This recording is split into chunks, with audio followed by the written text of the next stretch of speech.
Bienvenue sur la chaîne de Vapoclop. Aujourd'hui, présentation du kit Stick IO de chez SmokeTech. Le kit Stick IO, comme son nom l'indique, est un kit all-in-one de chez SmokeTech. C'est-à-dire qu'il regroupe une batterie avec un atomiseur intégré. Là, pour le coup, nous sommes sur un vrai all-in-one. Car parfois, on nous dit all-in-one, mais l'atomiseur peut être dévissé. Donc, on n'est pas complètement sur un all-in-one. Là, pour le coup, nous sommes sur un vrai all-in-one. Ce kit est fait pour être simple d'utilisation pour de la prise directe. À l'intérieur du kit, nous retrouverons bien entendu le stick IO, deux résistances de remplacement à 0,23 ohms, sachant qu'il n'y a pas de résistance montée à l'intérieur du stick. Un cordon de rechargement pour pouvoir recharger son kit stick IO, un vape band, une carte d'authentification et de garantie du produit SmokeTech et pour finir un manuel d'utilisation. Le stick IO mesure une hauteur totale de 115 mm pour ici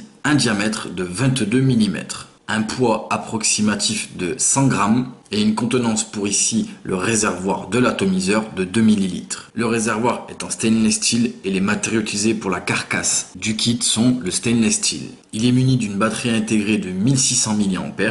Au sommet du stick IO, nous retrouvons ici un drip tip 510 interchangeable. Nous avons ensuite ici le top cap, on le voit avec une petite flèche. Il suffira ici de venir prendre le top cap et de le pousser comme ceci pour effectuer l'ouverture du top cap. On le voit, il y a ici un cyclope de remplissage car c'est un kit qui se remplit par le haut. C'est là qu'on va faire le remplissage de l'atomiseur. Ensuite, je ne sais pas si vous voyez correctement à la caméra, ici il y a une sorte de petit jour. C'est tout simplement l'arrivée d'air ici qui n'est pas réglable. Ensuite, nous pourrons bien entendu ici saisir cette bague au niveau du top cap et venir la dévisser, ce qui aura pour effet de sortir le top cap. C'est là où je vais mettre ma résistance. Ici, je prends une résistance fournie, je viens la visser comme ceci.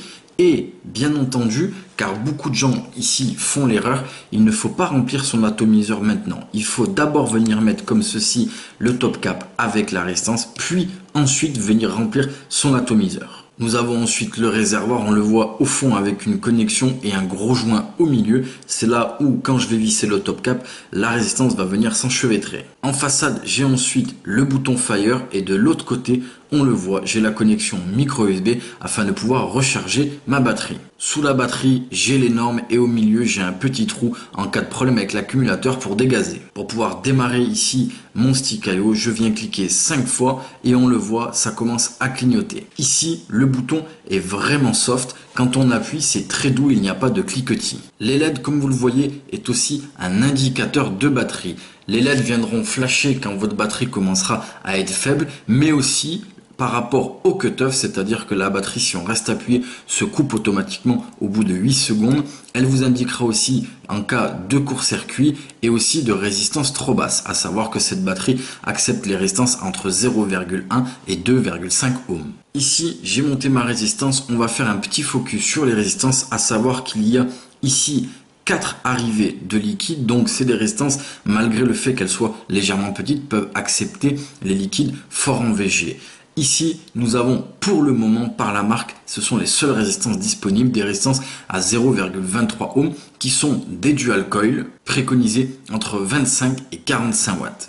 À savoir bien entendu qu'avec ce genre de kit, à savoir les kits all-in-one, il n'y a aucun réglage. Donc la préconisation, pour l'instant, pas besoin de la prendre en compte. Ici, je vais imbiber ma résistance, je vais remplir un petit peu l'atomiseur et on va le tester. Nous revoici donc avec le stick IO.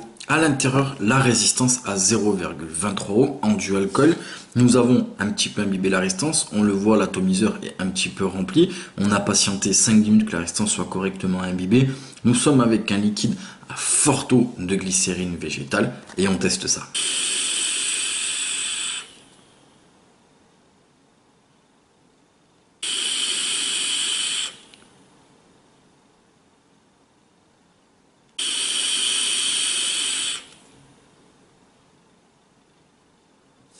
On le voit, ça fonctionne très bien, on a une grosse production de vapeur.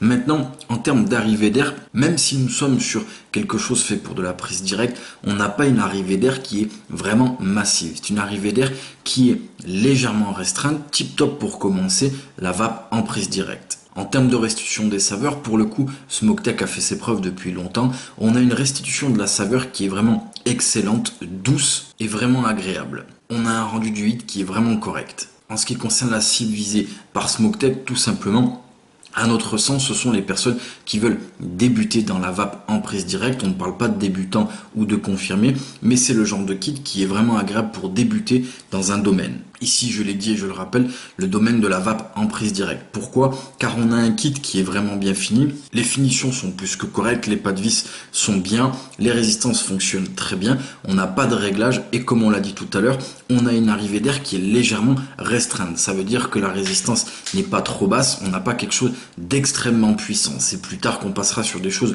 un peu plus péchues, voire beaucoup plus puissantes. Donc c'est le genre de kit excellent pour commencer dans le domaine de la vape en prise directe. Et le rapport qualité-prix est excellent. Voilà, ce sera tout pour le kit stick IO de chez Smoketek. Et nous vous remercions d'avoir regardé cette vidéo sur la chaîne de Vapoclop.